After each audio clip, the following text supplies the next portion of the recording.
नमस्कार दोस्तों, मेरे YouTube चैनल सही बोलता पर आपका स्वागत है। दोस्तों, आज एक बहुत महत्वपूर्ण फैसला आया। फैसला था EWS के आरक्षण के ऊपर। ये केस इस तरह से था कि EWS का आरक्षण रहना चाहिए या नहीं रहना चाहिए, क्योंकि इस 10% आरक्षण के आने के बाद जो टोटल आरक्षण है वो 50% से ऊपर चला गया था और इस फैसले को इसी आधार पर चुनौती दी गई, जिसका आज फैसला था।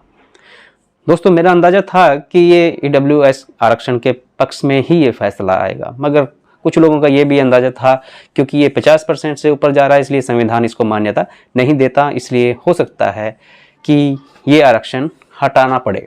तो जैसा कि मेरा अंदाज़ा था, ये 3-2 के हिसाब से 3 इसके पक्ष में थे और 2 इसके विपक्ष में थे, जो 5 जजों की टोटल बेंच बनाई गई थी उसमें से।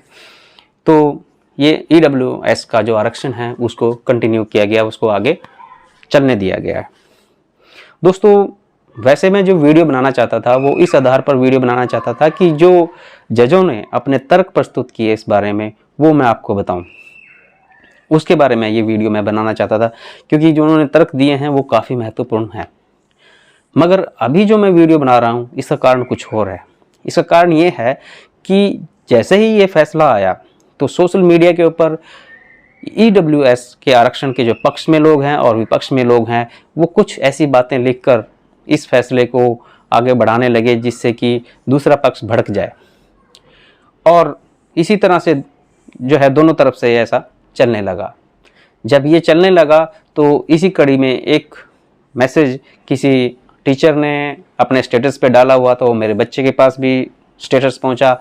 मेरे बच्चे ने उस स्टेटस को पढ़ा तो वो काफ़ी परेशान हुए और उसने मेरे को फ़ोन करके मुझे बताया कि एक मैसेज हम आपके पास भेज रहे हैं, एक स्क्रीनशॉट भेज रहे हैं, आप ज़रा इसको पढ़ो।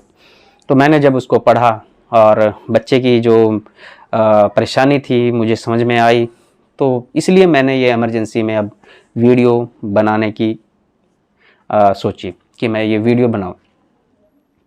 दोस्तों, उस मैसेज में कुछ इस तरह की बातें लिखी हुई थी जो मैं अभी शेयर भी नहीं कर सकता, आपको बता भी नहीं सकता, तो इसलिए मैंने ये वीडियो अभी बनाया।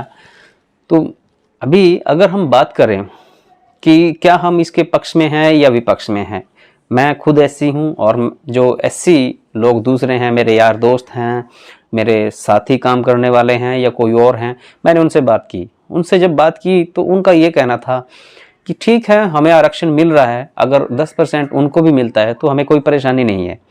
तो सीधी सी बात है कि इस फैसले की जब इंतजार की बात हो रही थी तो हमारे दिमाग में ये था कि अगर ये आरक्षण रहता है तब भी ठीक है और नहीं रहता है तो वो संविधान के अकॉर्डिंग जो है, संविधान के अनुसार जो है वो मान्य होगा। मगर अब ये आरक्षण रहा है तो इससे हमें किसी तरह की कोई परेशानी नहीं है।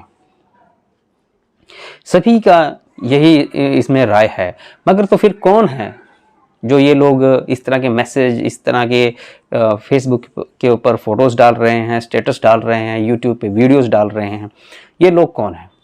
दोस्तों, आप लोगों को पता है कि आजकल कोई भी चीज़ें, किसी के पास इतना टाइम नहीं है कि किसी वीडियो को, किसी फ़ोटो को या जो आर्टिकल लिखा हुआ उसको पढ़ के उसको लाइक करेंगे, शेयर करेंगे, तो इतना टाइम किसी के पास नहीं है और ना ही इतना किसी को इंटरेस्ट है।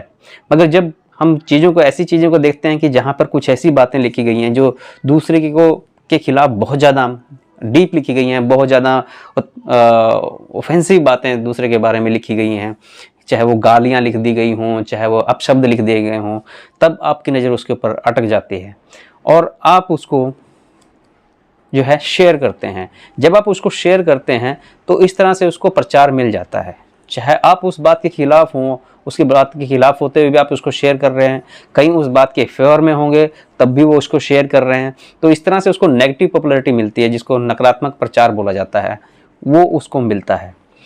दोस्तों, ये लोग जो सोशल मीडिया के ऊपर ऐसी चीज़ें लिख रहे हैं, इनका सीधा सा मकसद है अपने बनाई हुई चीज़ को वायरल कराना, और ये उनको बड़ा आसान लगता है कि आप खराब बातें लिखें तो वायरल हो जाएगा, क्योंकि सामान्य बात को लोग कोई लाइक भी नहीं करता। इतना भी वो समझते हैं कि इससे टाइम वेस्ट होगा तो वो लाइक भी नहीं करते, शेयर और कमेंट तो बहुत दूर की बात है। तो अब मगर क्या है कि क्या वही सोच जो सोशल मीडिया पर ये लोग बना रहे हैं, क्या उनकी सोच सामान्य समाज जो बाहर है उससे मिलती है? दोस्तों मैं कहता हूँ उससे ये सोच बिल्कुल नहीं मिलती, क्योंकि उनको इस आरक्षण से कोई परेशानी नहीं है। अगर मुझे भी मिल रहा है तो दूसरे को मिले तो उसमें क्या दिक्कत है? किसी को कोई परेशानी इससे नहीं है। दोस्तों जब बात करते हैं कि ईडब्ल्यूएस का आरक्षण और जातीय आरक्षण, क्या ये दोनों अलग चीज़ें हैं? ये दोनों एक ही चीज़ हैं। दोस्तों ईडब्ल्यूएस का आरक्षण और जातीय आरक्षण दोनों अलग अलग हैं। ईडब्ल्यूएस का मतलब है economically weaker section. Economically weaker section में किसको लिया गया है? जिसकी इनकम 8 लाख से कम है। वैसे तो लगभग अगर हम मान के चलें तो 95% जो सामान्य वर्ग है वो सब इसी में आ ही रहा है। वैसे भी सबकी इनकम अब घट ही रही है, तो वो सब इसमें आ गए हैं। 5% लोग हैं जो 8 लाख से ऊपर कमा रहे हैं, बाकी तो सब 8 लाख से नीचे ही कमा रहे हैं। तो सारा का सारा सामान्य वर्ग लगभग इसमें आ जाता है। वहीं जब हम बात करते हैं SC ST OBC के आरक्षण की बात जब करते हैं तो वहाँ पर जातीय प्रताड़ना इसका एक मुख्य मुद्दा है।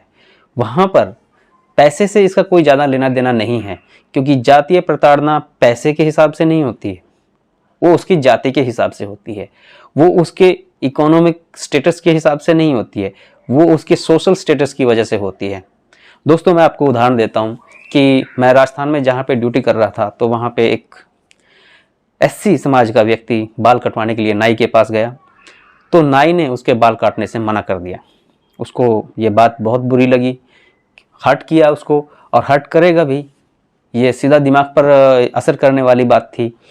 तो उसने पहले उसको बोला कि तुम क्यों नहीं काटना चाहते? उसने बोला कि मैं नहीं काटना चाहता, मैं नहीं काटूंगा तुम्हारे बाल, तुम SC हो। तो इस बात से नाराज़ होकर उसने थाने में कंप्लेन कर दी।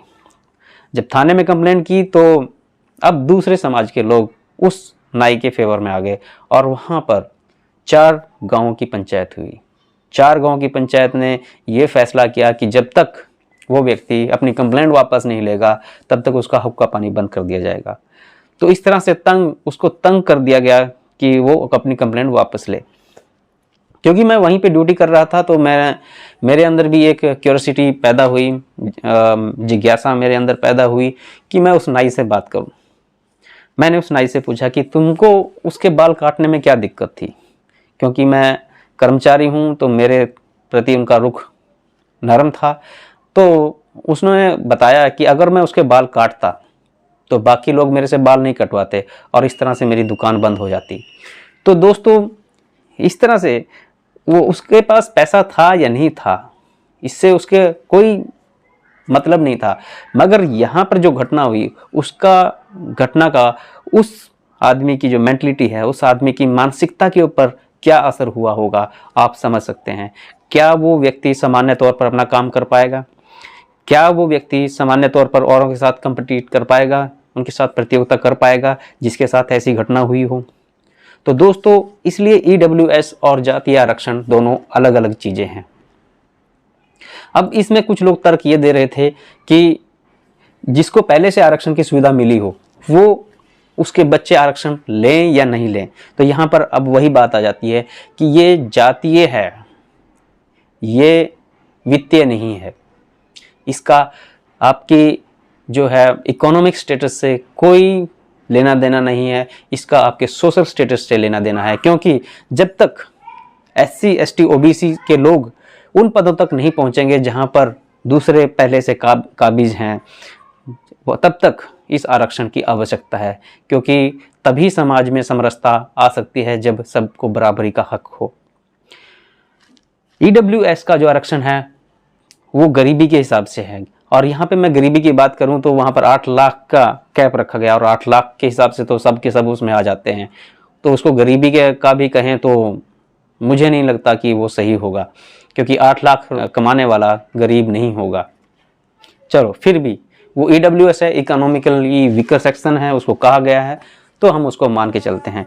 तो अभी मेरा जो वीडियो बनाने का मकसद था दोस्तों वो यही था कि आप इस तरह की जो चीज़ें फैल रही हैं सोशल मीडिया के ऊपर, उनको कृपया करके कोई लाइक शेयर और या उनके ऊपर कमेंट ना करें, क्योंकि आप अगर ऐसा करोगे तो ये इनको प्रचार मिलेगा और ये प्रचार मिलने से समाज के ऊपर एक बुरा असर पड़ेगा, भाईचारा खराब होता है इस चीज़ से।